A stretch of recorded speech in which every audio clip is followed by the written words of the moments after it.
Hi! இன்னைக்கு வந்து நம்ம என்ன பார்க்க போறோம் அப்படின்னு பார்த்தீங்கன்னா, ஜிஎஸ்டில ஒரு ஃப்ரீக்வென்ட்டான கொஸ்டின்ஸ் பத்தி தான் இன்னைக்கு வந்து நம்ம வந்து பார்க்க போறோம். இப்ப தான் என் சேனல வந்து ஃபர்ஸ்ட் டைம் பார்க்குறீங்கன்னா, என் சேனல வந்து சப்ஸ்கிரைப் பண்ணிக்கோங்க. கீழ வந்து என்னோட வாட்ஸ்அப் குரூப் லிங்க்கையும் வந்து நான் ஷேர் பண்றேன். அதில நீங்க வந்து ஜாயின் பண்ணிக்கலாம். ஸோ இன்னைக்கான கொஸ்டின் என்ன அப்படின்னு பார்த்தீங்கன்னா, இப்ப நீங்க ஒரு பிசினஸ்ல எக்ஸ்போர்ட்டர்ஸா இருக்கீங்க அப்படின்னும்போது, உங்களுக்கு இந்த இந்த மாரி இது காமனா வந்து வந்திருக்கலாம். Business is registered for GST in Tamil Nadu. நீங்க வந்து பிசினஸ் வந்து பார்த்தீங்கன்னா, தமிழ்நாடுல வந்து ரிஜிஸ்டர் பண்ணியிருக்கீங்க. நீங்க வந்து ஒரு ஐடி ப்ராடக்ட்ஸ் வந்து சப்ளை பண்ணிட்டு இருக்கீங்க. ரீசென்ட்டா வந்து பார்த்தீங்கன்னா, உங்களுக்கு ஒரு அமெரிக்கன் கம்பெனிஸ்லேருந்து வந்து பார்த்தீங்கன்னா, டெலிவரி பண்ற மாரி, அதாவது லேப்டாப்ஸ் அண்ட் அதோட ஆக்சஸரீஸ் வந்து பார்த்தீங்கன்னா, ஒரு டெலிவரி அதாவது இங்க தமிழ்நாடுல இருக்க கம்பெனிஸ் வந்து நீங்க வந்து டெலிவரி பண்ணணும். அதாவது பார்ட்னர்ஸ் ஆர் கஸ்டமர்ஸ் அவங்களோட பார்ட்னரோ இல்ல கஸ்டமர்ஸ் இருக்கிற கம்பெனிஸ்ல வந்து பார்த்தீங்கன்னா, நீங்க உங்கள வந்து டெலிவரி பண்ண சொல்றாங்க. அது வந்து பார்த்தீங்கன்னா, எங்க இருக்குன்னா ராஜஸ்தான்ல இருக்கு. ஸோ, இப்ப வந்து பார்த்தீங்கன்னா, the foreign company has made wire transfer to our bank account. So, இப்ப வந்து பார்த்தீங்கன்னா, அதுக்கான பேமெண்ட்ஸ் எல்லாமே வந்து பார்த்தீங்கன்னா, ஃபாரின் கம்பெனி வந்து நமக்கு வந்து ட்ரான்ஸ்ஃபர் பண்றாங்க.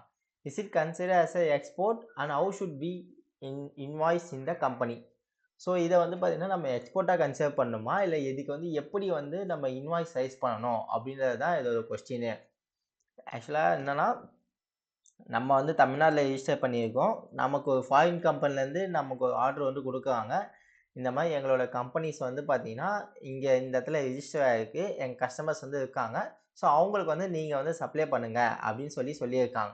ஸோ ஆனா பேமெண்ட்ஸ் எல்லாமே வந்து பார்த்தீங்கன்னா, ஃபாரின் கம்பெனிஸ் தான் நம்மளுக்கு வந்து குடுப்பாங்க. ஸோ இது வந்து நம்ம எக்ஸ்போர்ட்டா ட்ரீட் பண்ணணுமா? எக்ஸ்போர்ட்டா ட்ரீட் பண்ணணுமா?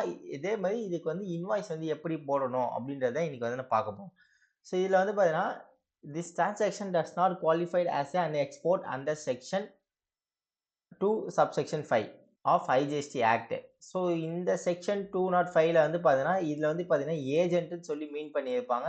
ஸோ யாரெல்லாம் ஏஜென்ட்டு அவங்களானா மட்டும் தான் ஏஜென்ட் மூலியமா தான் சம்டைம்ஸ் நம்ம என்ன பண்ண முடியும்னா, ஏஜென்ட் மூலியமா மட்டும் தான் எக்ஸ்போர்ட் பண்ண முடியும். ஸோ அந்த ஏஜென்ட்டுக்கு வந்து பார்த்தீங்கன்னா, இந்த செக்ஷன்ல வந்து மென்ஷன் பண்ணியிருப்பாங்க. ஸோ அந்த செக்ஷன் கிரைட்டீரியால வந்து பார்த்தீங்கன்னா, உங்களுக்கு வந்து இது வந்து எக்ஸ்போர்ட்டா வந்து குவாலிஃபை ஆகாது. அதே மாரி செக்ஷன் 218, 219 ஆஃப் கஸ்டம்ஸ் ஆக்ட் 1962.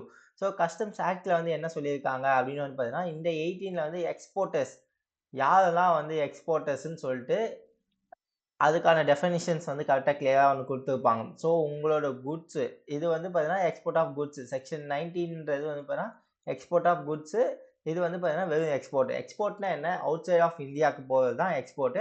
இது எக்ஸ்போர்ட் ஆஃப் குட்ஸ். ஒரு குட்ஸ வந்து இந்தியாலருந்து எடுத்துட்டு போறவங்க அப்படின்றவங்க எக்ஸ்போர்ட் ஆஃப் குட்ஸ்ன்னு சொல்லுவாங்க. ஸோ 18ல வந்து பார்த்தீங்கன்னா, எக்ஸ்போர்ட்டர்ஸ்னா யாருன்னு மென்ஷன் பண்ணியிருப்பாங்க. 19ல வந்து எக்ஸ்போர்ட் ஆஃப் குட்ஸ். அதாவது இந்த எக்ஸ்போர்ட் ஆஃப் குட்ஸ பத்தி என்ன டெஃபினிஷன் குடுத்துருக்காங்கன்னு தான். எக்ஸ்போர்ட்ன்றது outside India. Export of குட்ஸ்ன்றதும் அவுட் சைட் ஆஃப் இந்தியான்னு தான் 2த்துக்குமே வந்து பார்த்தீங்கன்னா, சேம் மீனிங் தான் வரும். So the goods remain within the India to and don't apply physically leave the country. So இது வந்து பார்த்தீங்கன்னா, இந்த குட்ஸ் வந்து இந்தியாக்குள்ள தான் இருக்கே தவிர, இது பிசிக்கலா வந்து பார்த்தீங்கன்னா, இந்தியா விட்டு வெளிய போல. ஸோ அதனால இத வந்து பார்த்தீங்கன்னா, நீங்க வந்து எக்ஸ்போர்ட் சேல்ஸ்ன்ற மாரி இத வந்து கன்சிடர் பண்ணக்கூடாது. GST will be applicable since it does not meet the criteria of export and the place of supply is where the movement of goods terminated of delivery of the recipient. So எல்லாமே வந்து பார்த்தீங்கன்னா, உங்களுக்கு இந்தியாக்குள்ளேயே இருக்கனால இது வந்து உங்களுக்கு வந்து GST வந்து அப்ளிகபிள் ஆகும். பட் இத வந்து நீங்க எக்ஸ்போர்ட்டா வந்து ட்ரீட் பண்ணக்கூடாது.